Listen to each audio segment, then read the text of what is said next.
Hello everyone, welcome along to Live on Air this evening. It's David Bell here, and with me is Stuart McAdam. For those of you who have never been to one of our Kiwi Connection Live on Airs, we do an awful lot of sharing about different kinds of things, but it's probably a good idea to introduce ourselves and what we do and why we're here and why we're communicating this particular topic this evening. Stuart, tell us a bit about yourself. Yeah, I'm Stuart McAdam. I'm 25 years old. I'm the founder of the movie reviews website Cinema Addicts, which I founded on Queen's birthday weekend of 2014, but obviously I'd spent a couple of months before then planning it. So that's a bit of a rundown on me. I also enjoy reading in my spare time and also endurance sports. Tell us a bit about you, David. Well, I'm a much older guy and I'm not very good on Facebook, but I do have one or two insights into YouTube, and I've had a YouTube channel going. It was kind of private from 2012 to 2014. Start of 2015 we made it very public, and we'll talk a little bit about statistics that you can get together in YouTube and how to grow a channel there. So that's my background, and between the two of us we've done quite a bit of exploring of what's important in social media today, and particularly why it's important for young individuals, young entrepreneurs who are starting to get going with all kinds of different things, and also for an older age group, particularly in small groups and church groups where the congregations are shrinking rapidly, and somehow or other the message, which is as relevant and timely as ever, has to be communicated. And so social media is the way to at least do some of that. So that's why I'm here tonight.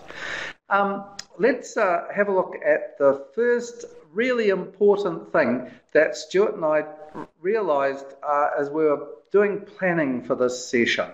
And essentially it's this.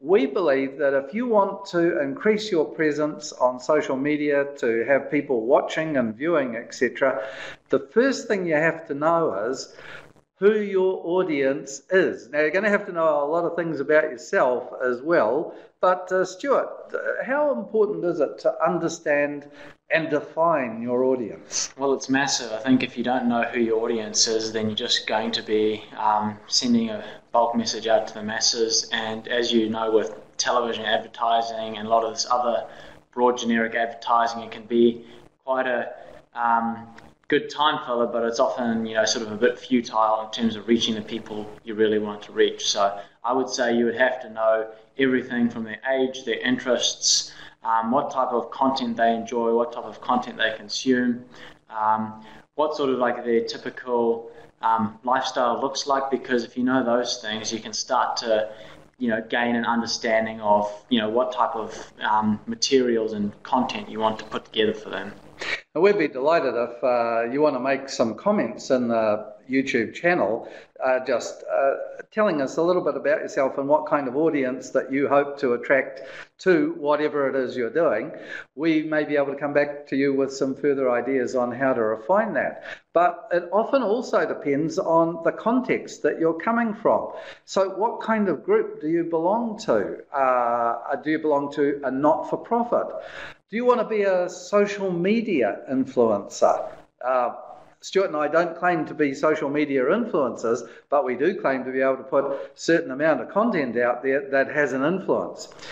Do you want to, for example, become an expert in terms of the content you create and known in social media as being having a level of expertise that people will want to watch your "How do you do this?" videos or read your "This is the way it works" blogs, etc.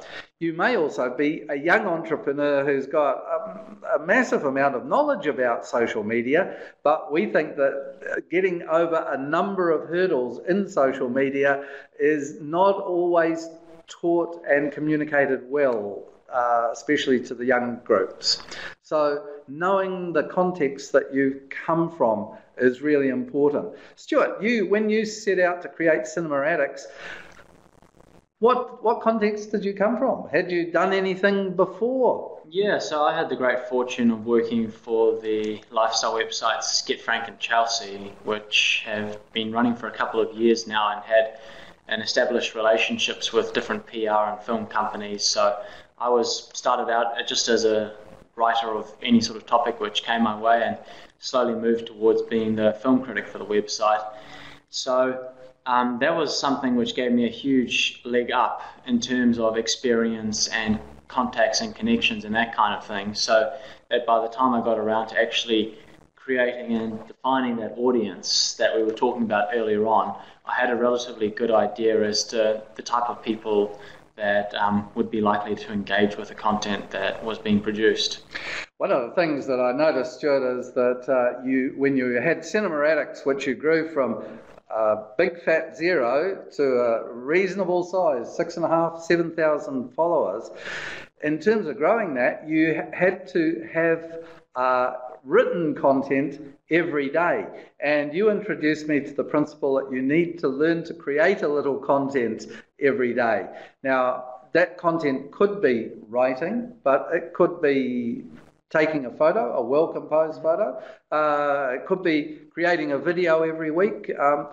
But the emphasis that you'd want to place is on getting going by learning to write. And sometimes you have to make that step as well. Like, one of the big misconceptions is that whatever is generally flowing on the internet, or there's a common consensus amongst, like, say, marketers or content creators, is the generally accepted pattern. But that's actually not the case. A lot of what you're seeing online is a couple of weeks or months or even years out of date.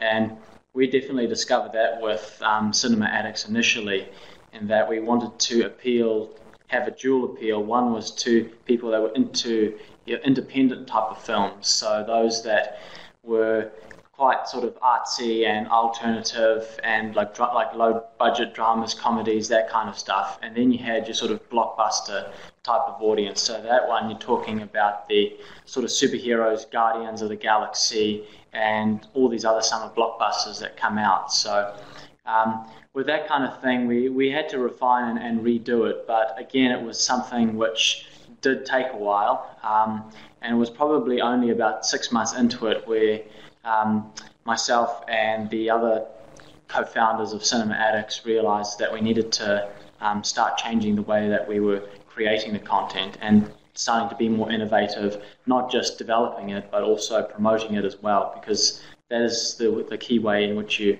reach the people.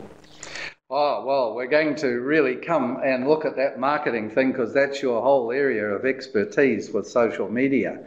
But before we get to there, we also have to think about what's the best vehicle for both you and for the audience. So there's no point, if you know that your audience is going to be an elderly church group, there's no point in creating content that's got a lot of whiz-bang and special effects, etc., because visually and perhaps orally they're not going to be able to see or hear the full benefit of that. On the other hand, they will probably be much better suited to reading blog articles and anything that's written. So, as well as defining your audience will help you to define what's the best way that you're going to create, take your content to them. Yeah, and you notice a lot of that comes through feedback as well. Like, if you actually have a look at the companies and organisations which produce the best content, a lot of it, the time, they are actually asking for feedback, and they're looking for ways to improve and get better. And unless you are pushing that and taking things to the next level every single week and thinking about how you can do that, you'll get left behind. And I think a lot of the time we've found that companies with certain reputations, very good reputations, have been left behind because they haven't been able to take that feedback, the critical feedback, in a constructive way. Also, even feedback that's negative for an organisation becomes really important in terms of how we restructure to revise all of that content, so that not that it becomes more acceptable to the unconverted or to someone who isn't a follower, but so that we've improved the quality of our message. And I think negative feedback is just as vital for any organisation or individual that's starting out in social media. So choosing the vehicle is important. But when we're getting on to this subject of, am I going to make a website, or am I going to continue in a blog, or these kinds of things, there's this big question of the pile of cash. How will this thing be funded? Now, let's assume I'm 15 years old and I've got a great idea for developing some photo galleries. I might be really interested in the foreshore and seabed down here in the beautiful East Coast Bays, and I want to communicate that because I've got a concern and a passion for the environment. What would you say? Where would I start first if I wanted to be that kind of content creator? Well, you have to first have a good roadmap in your mind as to what exactly your website or blog is going to communicate. You have to know, for example, what the sort of colours you think are likely to bring out your message the best, what sort of tabs and topics at the top are going to really sort of look at engaging people. You need to have a look at as well, in terms of the funding side of things, what options do you have? You can, if you're a young 15-year-old, you can, say, for example, go get a job at the local supermarket. If you've got a good idea as to how many funds you need to raise, you could get in touch with a local not-for-profit like Greenpeace, for example, if you're talking environmental stuff, and see if they would be interested in collaborating with you. So there's quite a few options as well, but I think the key thing as well is knowing what your budget is and putting an extra 20 and adding an extra 20% on, because if there's one thing that I think any good person knows is that there's always hold-ups or technical problems or that sort of thing that need to be addressed. And in the early startup phases, it can be frustrating, but if you get it addressed beforehand, you'll find that your budget later on will go a lot further. Yeah, and let's say you're that 15-year-old and you do make contact with Greenpeace, and they're interested in getting you just to write little articles in part of their blogs. Of course, that's entirely self-funding. It's for free. And some of the best entrepreneurial things have come out of people doing the work voluntarily for free. Well, if you're a good network marketer and you know how to connect with people in that way, you've already, whether you know it or not, you're actually reaching your audience, and all the hard legwork has already been done for you in that particular way. So that's always something to understand. And as I said earlier, coming on, deviating off topic a bit, I knew a lot of the people that I do work with in my full-time job through the sheer fact that I spent a lot of time freelancing and taking on a lot of jobs, some of them unpopular, some of them rather rewarding, with the knowledge that one day it would serve a purpose. Absolutely. And I think the other really important thing about learning how to do these things without involving money is that it forces you to think much more creatively about the direction that you're going to take. Well, it's the classic approach with all these bootstrap startup businesses as well. Even if you don't necessarily succeed the first time, from a financial perspective, if you are pursuing that for financial gain, you find that the lessons that you learn along the way are hugely worthwhile, and definitely something which you have to confront at some stage of your life. One of the biggest things or challenges I found was just actually setting out the budget, saying this is going to be the website build, this is how much we're going to spend promoting it, this is what we're going to put aside for going to networking groups and events, this is going to be for transport, and so on. So that is it hits you in the face, and I think the best thing you can do is respond to it with a smile and say, well, I haven't got the most finances available, but guess what? I'm working on it. I like that. Stuart, one of the really important things about getting a website going, even just writing a blog article for someone else, there's actually a bit more than just one solitary young person sitting and writing the content, isn't there? Tell us about team. Team, it's fundamental to what you do and your success, and it's the driving force. So if you've got a couple of people that they might be friends or colleagues or classmates or people from university tutorial classes or wherever, you often find that people within your own network can already take you and have skills and insights which can really get you going on your journey for starting up this website. I found that something that was hugely valuable to me is that one of the co-founders was an English teacher of 25 plus years, so we had that editing and content side of things taken care of.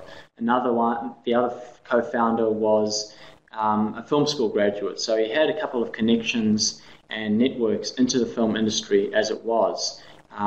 We had a few writers as well that we teamed up with, people that were friends and family, and eventually we brought on board some people outside of the network and expanded it out, who did a really good job. And that kind of thing came from building that reputation. I think initially, that I would say that the biggest thing with the team is, that you've got an excellent team when they start recommending and referring their network of people to your website.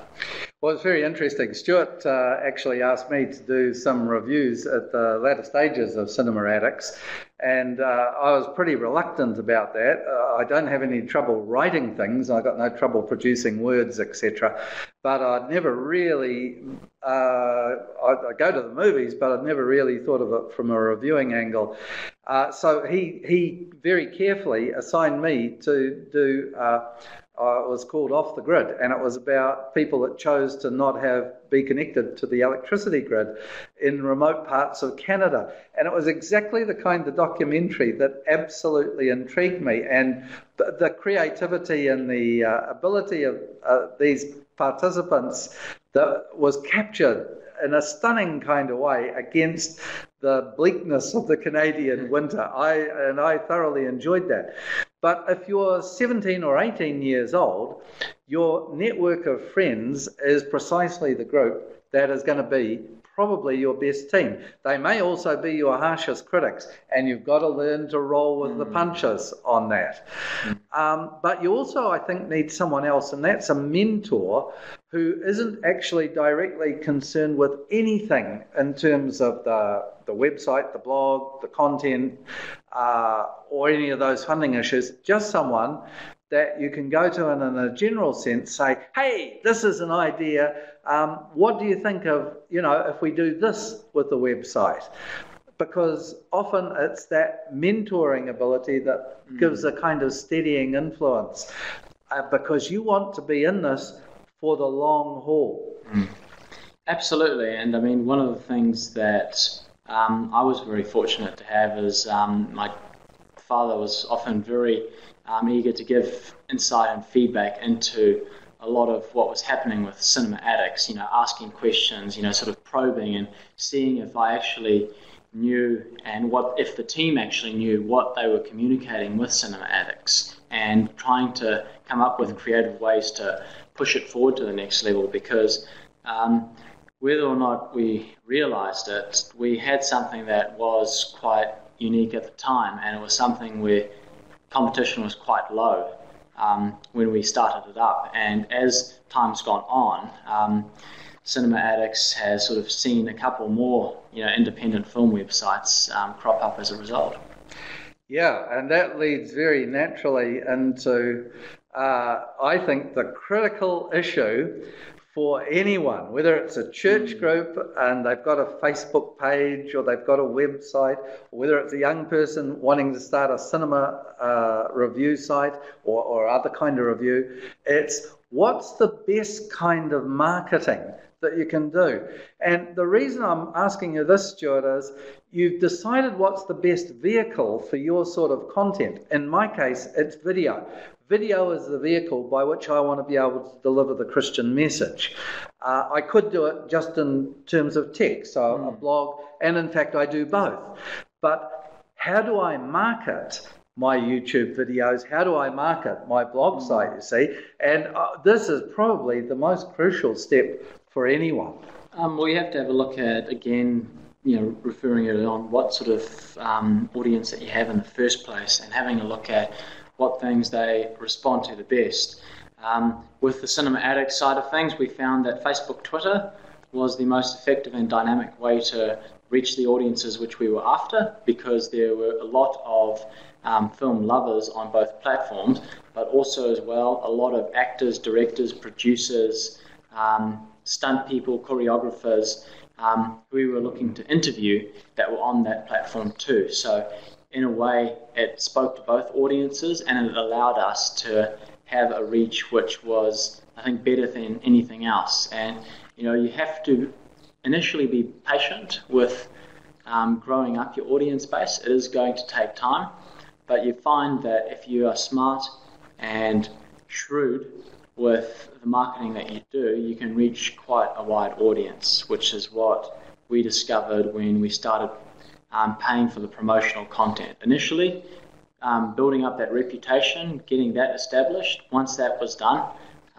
promoting yourself more. So you're actually marketing yourself in two ways. The first way is to the group of people that will have a say in your success. So in Cinema Addict's case, it was public relations companies and people that looked after marketing in the film companies. Secondly, it was that wider audience and people in those networks of film.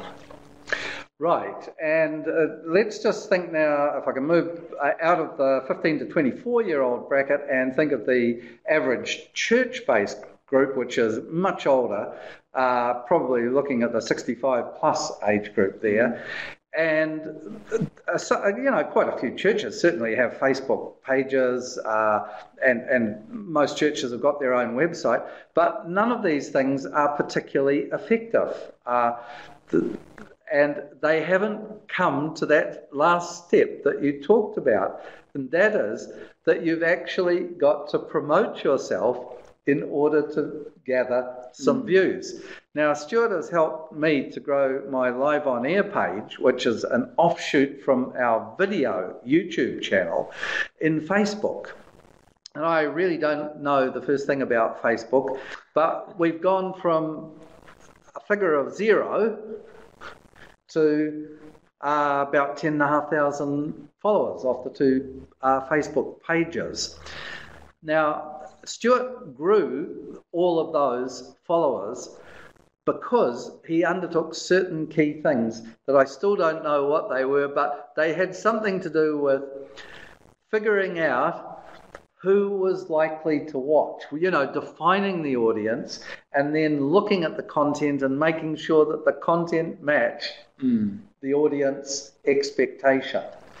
And sometimes you have to, try a dual approach, because there was a very recent article or ebook that came out on LinkedIn by a very influential marketing group that talked about how sort of very specific targeting has been very useful at the time, and we certainly use that as well, but reaching out to a wider audience base who may not be specifically who you're after, but can recommend that video and that content to their friends and people that they know that are interested, seems to be the big thing at the moment. So if you're looking to reach a wider audience or a large audience, your best bet is to shoot a bit wider and look not just for people that are interested in what you're after, but also as well people that know people that are looking for that content. So it's networking. And that actually is a really key thing that a lot of churches don't realise. They're very good usually at their face-to-face interaction, which is, the Sunday morning worship event and maybe a study group or some sort of art and craft group. That's fine. That's good for direct social face-to-face interacting. But when you go online, you've got to use a whole different range of strategies to achieve the same outcome, to make the audience feel that they need to be part of this audience. And I've seen this in the growth of my YouTube channel. Now, it's a very, very tiny channel by worldwide standards, and it has highly specialised videos. in terms of talking about theology and matters of faith that aren't instantly appealing. So one has to work very, very hard in each video, and I've done over 400 videos now. As you say, some are long, some are short. In all of them, I've had to work extremely hard to make sure that I've got a message within the time frame that I set myself. So for a 90-second, we did a whole series called The Naked Theologian and How to Do Theology in 120 Seconds. So if I wasn't absolutely crystal clear about my content, it wouldn't make any sense whatsoever. But knowing that, we could then do search engine optimization around, just for example's sake, one of the topics was, does God exist? And Stuart came up with a brainwave of targeting the atheist community worldwide. And we had more interaction of that audience than we ever had of a Christian audience. Well, I think one of the reasons why it got a good response is because it's something which they have a genuine interest in. And I think you find that there's quite a few sort of thoughtful, reasonable atheists that do take faith very seriously, even if they are against it. So, coming from that perspective, it's something that you do need to sort of think outside the box a bit more. In the same way, you find on a lot of the, just to sort of put the shoe on the other foot, a lot of these atheist channels, you often find a lot of Christian thinkers that venture onto there. And whether or not it's a good thing or a bad thing, that's sort of, again, up to you to decide what type of audience you want to attract. Sometimes it's actually better to get people with opposition views because your video is actually more likely to go viral that way. And if you look at the graphic, we're seeing here social media, and I can't even see, I'm not sure whether YouTube is on it or Vimeo is on it, but I would want to use as many of these other social media marketing tools as I could in order to promote the video. Now, the video actually promotes our particular website for this parish that I'm located in, East Coast Bays Methodist Parish, and it has a website called kiwiconnexion.nz. Everything, we use all aspects of social media. We use Facebook, we use Twitter. Occasionally I'll go into Instagram. Once in a blue moon I'll venture into Pinterest, but regularly I'm posting into Google+. All of those things have to be done, and they're time consuming. You can't just sort of fire the blunderbuss and, the shot goes everywhere kind of thing. It's the audience that's going to look at something on Blogger will be very, very different from the audience that's going to watch video in Facebook. And so you've got to do a little bit of smarts here and figure out what are the social media that you're going to use best. What were yours? Facebook, Twitter. We tried YouTube once without much success. Had a look at LinkedIn. Realised that the target audience we were after was very unlikely to engage in that, so left that behind very quickly. But you've probably found with your one that YouTube has definitely been the go-to one, but with Facebook, in terms of reaching people with the shorter videos, has also been very effective too. Yeah, I would say that for us it's been YouTube and Facebook. I do automise the Twitter feed, so anything that goes out to Facebook from YouTube automatically goes on a Twitter account. And the Twitter account turned out to be useful because we use SoundCloud to capture the audio of our videos and make them available as podcasts. And you have to be looking at trial and error all the time, don't you? I think it's not necessarily something you can just have a set way on how to go about getting the best search engine optimization. And one of the first things that I learned at a company I worked at 2 years ago was that you should always be targeting those long tail keywords that have a reasonably good level of search engine traffic, but where the competition is relatively low. And if you target those keywords, you generally tend to do quite well. One of the ones that we used, for example, when we first started up Cinema Addicts, was Film Trailers New Zealand. movie reviews New Zealand.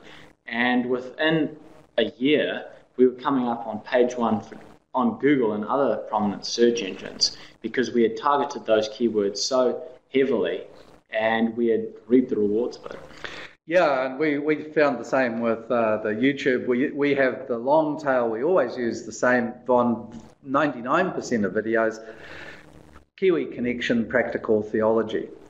Now, we don't rank particularly highly in terms of practical theology, but anyone that starts typing the word Kiwi is automatically, in there. And I mean, you only have to Google Kiwi Connection and you're instantly taken to page after page of various YouTube, Facebook material, etc. So for our audience, for our highly specialised audience, we are always trying to optimize for the search engines. Last thing, Stuart, how do we build confidence and expertise? If we're starting out and we want to give this video and ebook away for free to children in colleges, we want to give it to congregations that want it, etc. How do we build the confidence to get them going? Well, it's a multifaceted one. I think one of the best things you can do before anything else is to probably go and print off a few motivational quotes just about being inspired and trusting yourself, and having a read over previous success stories about people that have gone and done extraordinary things. That's a very good launching pad to get yourself going in that regards. And also not being afraid to take risks and develop and learn and read books and find out how to do things. Because once you know how to do a lot of these things, say like, for example, you want to start a website, what a great advantage it would be if you already know how to build a website using various types of coding.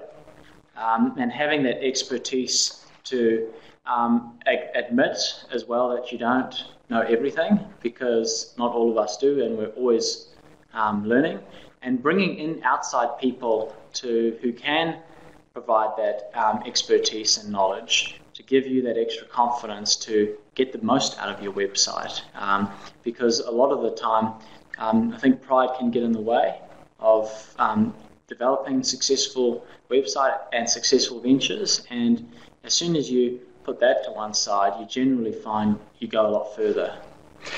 Yeah, and I mean, for a 15, 16-year-old, they've got expertise in building a Facebook profile, for themselves. So they're 95% of the way there, really, in understanding how that website is going to operate.